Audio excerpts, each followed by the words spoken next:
भारतीय न्याय संहिता, भारतीय नागरिक सुरक्षा संहिता और भारतीय साक्ष्य अधिनियम लागू हो जाएंगे।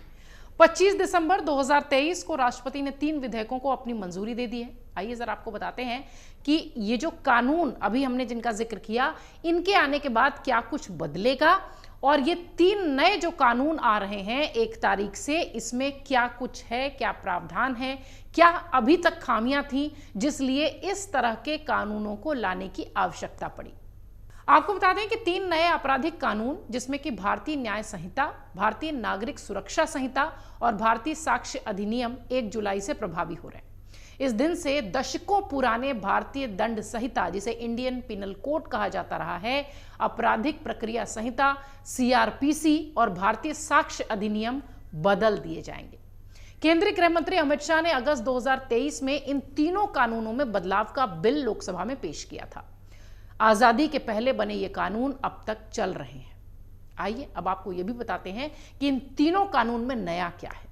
1 जुलाई से लागू होने वाले 3 नए कानून भारतीय न्याय संहिता, भारतीय नागरिक सुरक्षा संहिता और भारतीय साक्ष्य अधिनियम हैं। ये कानून क्रमशः भारतीय दंड संहिता, आपराधिक प्रक्रिया संहिता और पुराने भारतीय साक्ष्य अधिनियम की जगह ले लेंगे।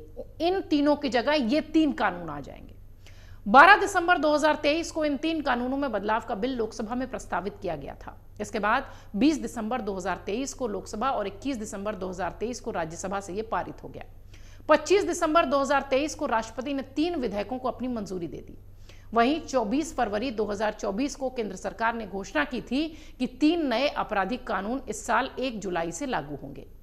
केंद्रीय गृह मंत्री अमित शाह ने लोकसभा में विधेयक पेश करते हुए कहा था कि प्रधानमंत्री नरेंद्र मोदी ने 15 अगस्त 2022 को लाल किले की प्राचीर से अपने उद्घोषण में ये कहा था कि देश के सामने 5 प्रण रखे हैं।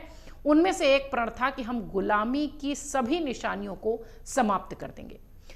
तीनों विधेयक प्रधानमंत्री द्वारा लिए गए प्रण में से एक प्रण का अनुपालन करने वाला है। गृह मंत्री अमित शाह ने संसद में यह भी बताया था कि राज्यों, केंद्र शासित प्रदेशों, भारत के सुप्रीम कोर्ट, 22 हाई कोर्ट, न्यायिक संस्थाओं, 142 सांसद और 270 विधायकों के अलावा जनता ने भी इन विधेयकों को लेकर सुझाव दिए थे। 4 साल तक इस पर काफी चर्चा हुई। सरकार ने इस पर 158 बैठकें की। विधेयक विभिन्न समिति की सिफारिशों से भी प्रभावित है। आइए अब थोड़ा और आगे बढ़ते हैं और आपको बताते हैं कि किन किन कानूनों में बड़ा बदलाव हो जाएगा। भारतीय दंड संहिता आईपीसी, भारतीय दंड संहिता 1860 की जगह अब भारतीय न्याय संहिता ने ले ली है, जो कि भारतीय न्याय संहिता 2023 नाम से जानी जाती है। यह आईपीसी के 22 प्रावधानों को निरस्त करेगी। इसके साथ ही नई संहिता में आईपीसी के 175 मौजूदा प्रावधानों में बदलाव का प्रस्ताव भी किया गया है और 9 नई धाराएं पेश की गई हैं। भारतीय न्याय संहिता 2023 में कुल 356 धाराएं हैं। अपने भाषण के दौरान गृह मंत्री ने यह बताया था कि यह नया कानून राजद्रोह के अपराध को पूरी तरह से निरस्त करता है। हालांकि इसमें राज्य के विरुद्ध अपराध का प्रावधान है। इसकी धारा 150 भारत की संप्रभुता, एकता, अखंडता को खतरे में डालने वाले कृत्यों से संबंधित है।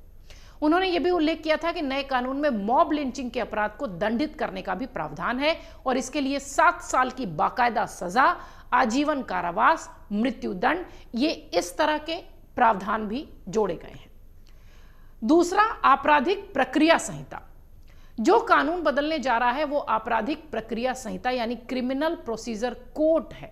सीआरपीसी की जगह भारतीय नागरिक सुरक्षा संहिता 2023 ने जगह ले ली है।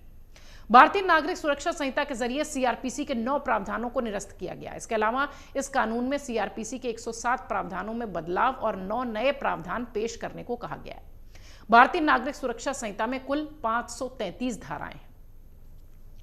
नया कानून भारतीय साक्ष्य अधिनियम, ये क्या है ये भी समझ लीजिए। ये जो बदलने वाला है ये भारतीय साक्ष्य अधिनियम 1872 है। इसकी जगह भारतीय साक्ष्य अधिनियम जगह ले लेगा और नया अधिनियम मौजूदा साक्ष्य अधिनियम के 5 मौजूदा प्रावधानों को निरस्त कर देगा। बिल में 23 प्रावधानों में बदलाव का प्रस्ताव है। एक नया प्रावधान पेश करने के लिए इसमें कुल 170 धाराएं रखी गई हैं। तीनों नए कानूनों से बदलेगा क्या क्या, थोड़ा सा संक्षेप में यह भी समझ लीजिए। भारत की संप्रभुता या अखंडता को खतरे में डालने वाले किसी भी व्यक्ति को अधिकतम आजीवन कारावास की सजा हो सकती है। मॉब लिंचिंग और नाबालिग से दुष्कर्म के मामले में अधिकतम मौत की सजा तक का प्रावधान इसमें किया गया है। हत्या के जुर्म के लिए सजाए मौत और आजीवन कारावास की सजा होनी है। दुष्कर्म में शामिल लोगों को कम से कम 10 साल की जेल, आजीवन कारावास जैसी सजा है। सामूहिक दुष्कर्म में कम से कम 20 साल की कैद है। शेष जीवन के लिए भी कारावास भेजा जा सकता है।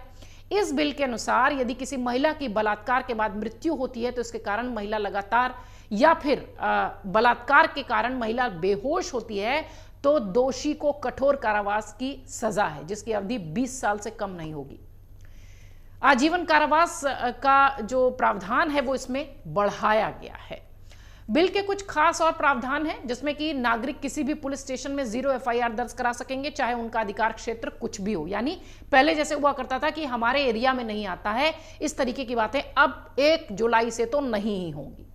0 एफआईआर को क्षेत्राधिकार वाले पुलिस स्टेशन को अपराध पंजीकरण के बाद 15 दिनों के भीतर भेजा जाना अनिवार्य होगा। यानी आप अगर किसी भी जगह एफआईआर दर्ज करते हैं तो आपका जो क्षेत्र होगा जहां आपके साथ आपराधिक घटना हुई है, 15 दिनों के भीतर उस इंचार्ज को वहां ट्रांसफर करना होगा वो पूरा मामला। जिरह अपील सहित पूरी सुनवाई वीडियो कॉन्फ्रेंसिंग के माध्यम से भी होगी। यौन अपराधों के पीड़ितों के बयान दर्ज करते हुए वीडियोग्राफी अनिवार्य है। सभी प्रकार के सामूहिक बलात्कार के लिए 20 साल की सजा और आजीवन कारावास, जैसा कि मैंने आपको बताया था, और नाबालिग से बलात्कार की सजा में मौत की सजा तक शामिल की गई है।